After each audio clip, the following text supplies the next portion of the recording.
From Vermont Public, this is The Frequency. I'm Bob Kinzel, filling in for Mitch Wertlieb. It's Tuesday, March 25th, and here are today's headlines. The Vermont House advanced a new version of the annual budget adjustment bill last week, 1 week after Governor Phil Scott vetoed the legislature's first attempt. While Democratic lawmakers gave up on most of the priorities that Scott disapproved of, this new bill greenlights a 3-month extension for all unhoused Vermonters in the state's motel voucher program. Representative Robin Scheid, a Middlebury Democrat, spoke about the extension from the House floor. The voucher system for emergency housing is not designed to solve homelessness. It's meant to mitigate its worst effects.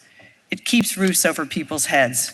You can get rid of the motel rooms, but that doesn't get rid of the people. Governor Phil Scott's administration strongly opposes the extension for the nearly 2,300 people currently sheltered in motels. Administration officials have suggested significantly narrowing who would be eligible for it to families with kids and people with severe medical needs. The bill is up for a final vote in the House today.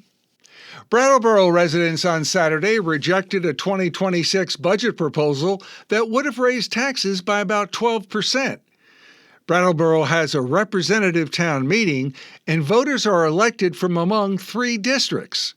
Town Representative Peter Elwell registered his opposition to the spending plan over the weekend. We can't do all the things we're proposing to do in this budget and do them again next year and afford to do this. We're driving ourselves to bankruptcy. Earlier this month, Brattleboro voters elected 3 new members to the 5-member select board, which will now have to come up with a spending plan to put before voters. Officials hope to warn a new town meeting in time to get a spending plan in place before July 1st. This month marks the 5-year anniversary of the coronavirus pandemic. A new oral history book compiles COVID-related interviews with more than 100 frontline workers, local officials, and regular citizens. Amanda Gustin oversaw the project for the Vermont Historical Society.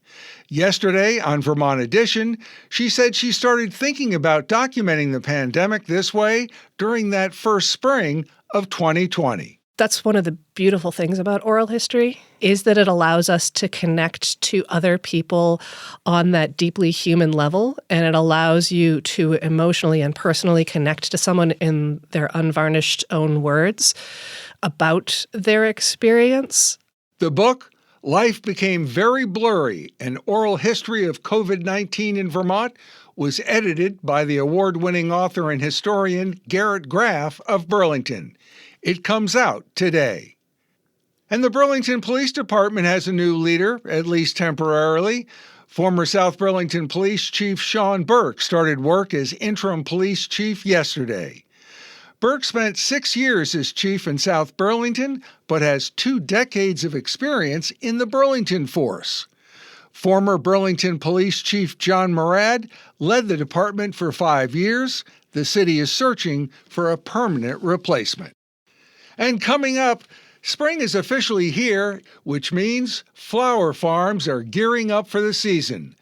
Vermont Public's Brittany Patterson stopped by one to learn how they operate. More on that right after this. Thanks for listening to The Frequency, where support comes from VITA, supporting business growth and innovation in the Green Mountain State.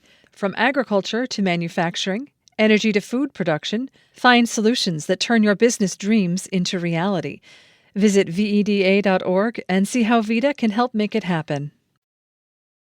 While the calendar says it's officially spring, Vermonters know it will be weeks before things really start greening up.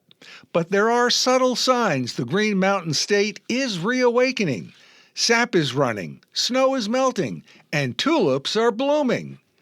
Vermont Public's Brittany Patterson spent an afternoon with Sarah DeMars at Four Blooms Farm in Bristol to see what it takes to grow these colorful, spring-blooming perennials.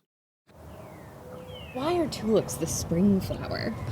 I would say tulips are the spring flower because they're one of the first flowers that come emerging from the ground as the temperatures start to get warmer. typically the daffodils will start to rise, and then the tulips start to rise, and the peonies and the hyacinths, and so many incredible flowers start emerging in the spring. Perfect spring day. Yeah, to it do really this. is.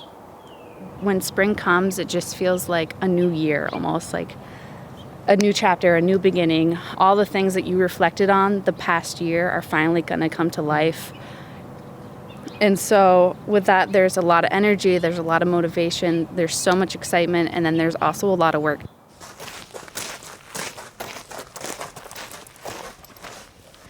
So this is one of our greenhouses. Currently we have about 14,000 tulip bulbs in here. So just within this last week, I've ordered about 80% of our bulbs that we will receive in the fall. So those come between like October and November. So when they arrive to our farm, we either dump the crates in a greenhouse, we'll dig a trench, plant them, water them, cover them, and we'll leave them. I have not had to touch these at all this winter, really just a little bit of watering. And then the ones that we force in crates, we think of a crate as like a movable raised bed. So we fill that with some soil, we plant our tulips in there, we water it, cover it, and then we give them like a winter period. And when they're ready for spring, we move them out into the grow space, and we give them warmer temperatures and sunlight, which in our case is grow lights. From there, it takes about 3 weeks on average to come into bloom. Harvest them, process them, which could be like stripping the leaves, cutting the bulbs off, and then we'll bundle them up, wrap them, and we'll send them out to our markets. Do we have any in bloom? Yeah. Yes? Yes, so those are see 'em. indoors. Yep. We did have to harvest a bunch, but I kind of like shuffled some crates around so that we could see a table in full bloom, which is fun. So what I really love about growing tulips indoors in the winter is like it could be 5 degrees outside, and then I come up here and it's like 65 and sunny, but it's really, I mean, it's our lights. So I feel like I've been living in spring all winter. You have to excuse the mess. So right now, with it being like the middle of March, our season indoors is coming down, and we only have a few more crates to pull in, and then our ground plantings will start to bloom. So currently in here, we just started a lily crop. We have tulips here. We're testing out hyacinth, allium, and daffodils, and then the rest will be all tulips. So we kind of grow in 2 spots. This big room, they are growing a little bit cooler, so they grow a little bit slower. And then in here, this is like our main grow space. So this grow space is warmer, and there's 6 tables. So we usually have, I think, around 10,000 growing at a time in various stages, from like just getting pulled in to ready to harvest. Wow, 10,000. Yeah. That's a lot. So for Valentine's Day, we had literally every like inch of space was covered with tulips. We were growing about 15,000 at the time for Valentine's Day.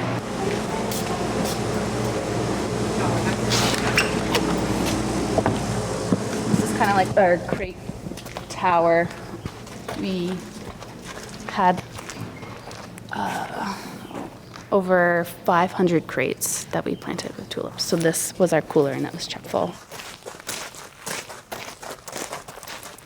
And I will say one cool thing about flower farming I'm finding is I could be in the current season, but I'm already so excited for the following season. Like, I'm already so excited for our next tulip forcing program. I'm already so excited for next spring. It just makes you like feel so joyful all the time. So you basically get a little bit of that spring feeling all the time. Oh yeah. It's great.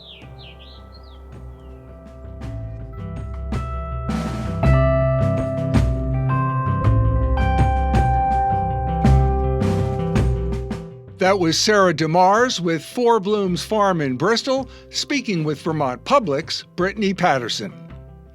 Thanks for listening to The Frequency today. We had additional reporting from Carly Berlin, Howard Weiss-Tissman, Michaela Lafrac, and Nathaniel Wilson. Our executive producer is Kevin Trevelyan, and our music is by Blue Dot Sessions. I'm Bob Kinzel. Talk to you tomorrow.